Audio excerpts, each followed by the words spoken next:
What is the meaning of the word goods? Act deals with goods, right? It does not deal with services. Services are also imported and exported, but this act deals with goods only. What is the meaning of the word goods? Anyone? Accepted goods. Hmm? Movable property. That is not applicable for customs. The term goods is defined here. Section 2, subsection 22.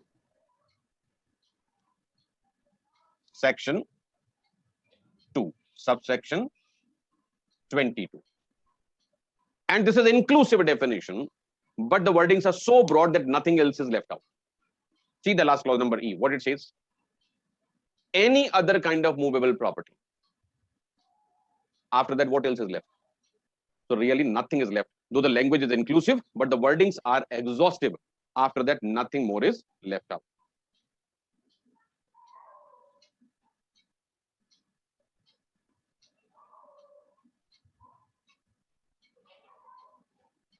Okay, so see here.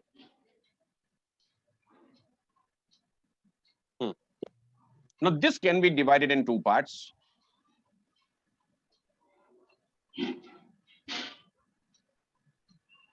Specific and general, right? I'll show you the board little later. Okay, so it can be divided in two parts, specific and general. Clause A to D will be covered in specific. Number A. What is number A? Right there. Vessels, aircraft. Right there on the left side. Number A. Vessels, Aircrafts and vehicles. aircraft, And vehicles. and vehicles. What is number B? Stores. Is stores. What is number C? Baggage. That is baggage. What is number D? Currency and negotiable instruments. Currency and negotiable instruments. What is clause E? Any other kind of movable property. Any other kind of movable property. Okay. Now have a look at this. Whatever I have written. Okay. So four things are specific: vessels, aircraft, vehicle, stores, baggage, currency and negotiable instruments, and here we have any other kind of movable property. Okay. So I hope this you have already drawn. Yes, sir. Now see here. The term stores and baggage, rather all these four, there are specific provisions for those. For ABC, there are specific provisions. Currency and negotiable instrument, this is referred here, but it is not going to be discussed again in the entire act. And all other movable property, these are governed by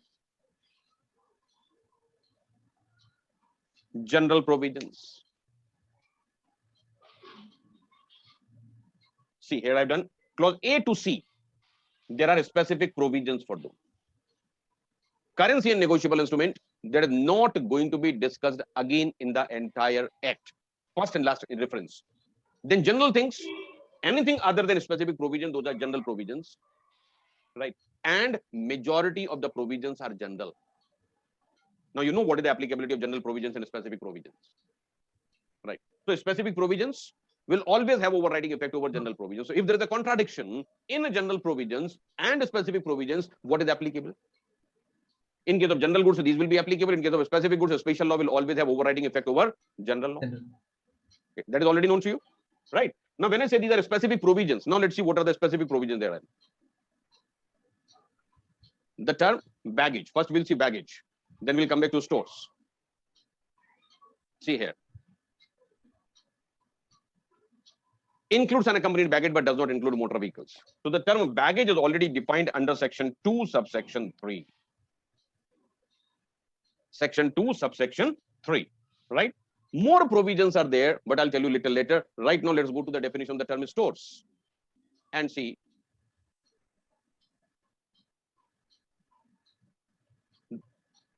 Section 2, subsection 38. This is defining stores, right? Now, this is not the end. Now, let us go to the beginning. See here. Provisions regarding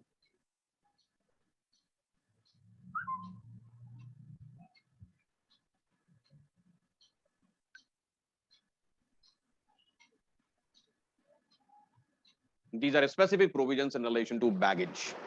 77 to 81. And then we have specific provisions for stores. See here. Section 85 to 90. These are specific provisions for stores.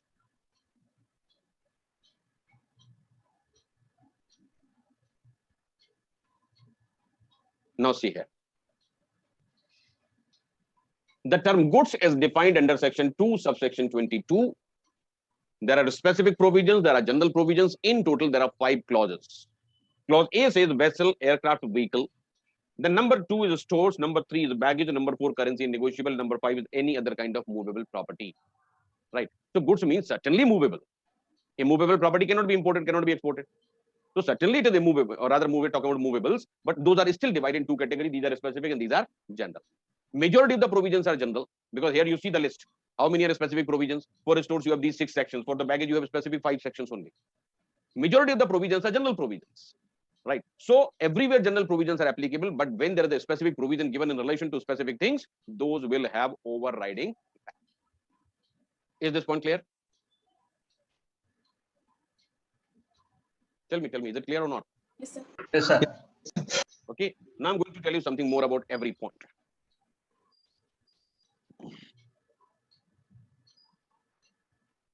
Now see here. Vessel, aircraft, and vehicle. Vessel, aircraft, and vehicle.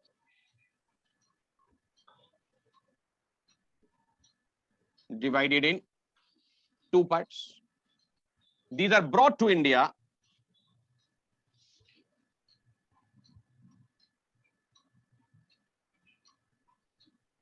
only for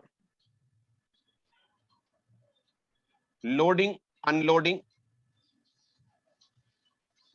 of goods and or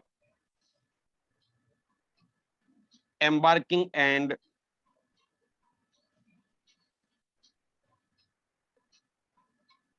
disembarking of passengers. Either vessel or vehicle or aircraft. Any example of vehicle? Ship. Hmm? Ship. Ship. Ship is already in the vessel. I'm talking about vehicle.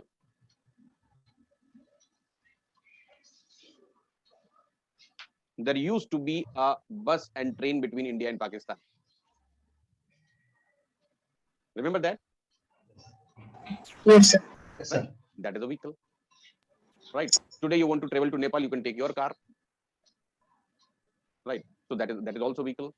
So vehicle is a broad category. Vessel, aircraft, that is one category. Vehicle is the broadest category. And you must have seen lots of foreign embassy cars.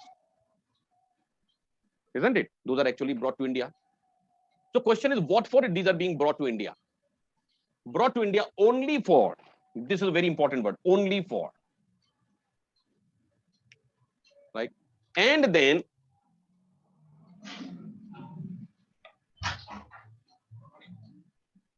brought to India for being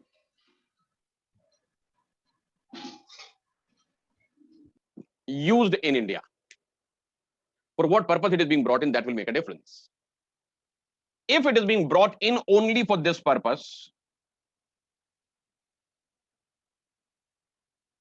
then not treated as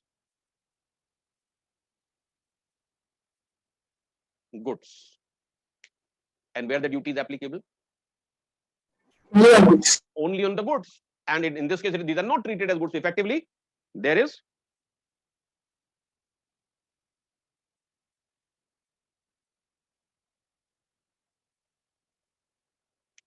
so why there is no duty? Answer is here. If the vessel or aircraft or vehicle is brought to India only for this purpose, then it will not be treated as goods, and Custom Act deals with the goods only. Matter ends. Question of duty does not arise. Okay. Now, if it is brought to India for being used in India, in this case,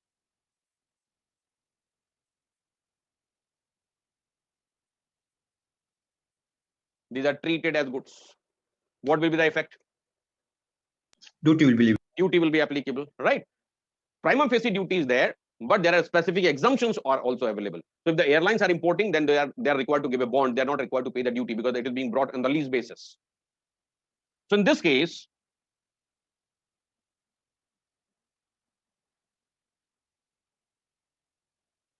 unless exempted otherwise,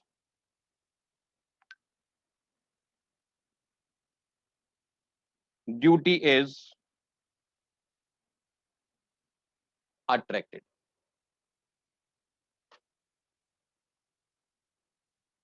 Is it clear? Sir. Right. So when there will be duty on vehicle, vessel, aircraft, and when there will be no duty? Answer is very, very simple and clear. If those are treated as goods, there will be duty. If those are not treated as goods, there will be no duty. Isn't it? Yes, sir. So when those are treated as goods, when not treated as goods, this chart is going to help you.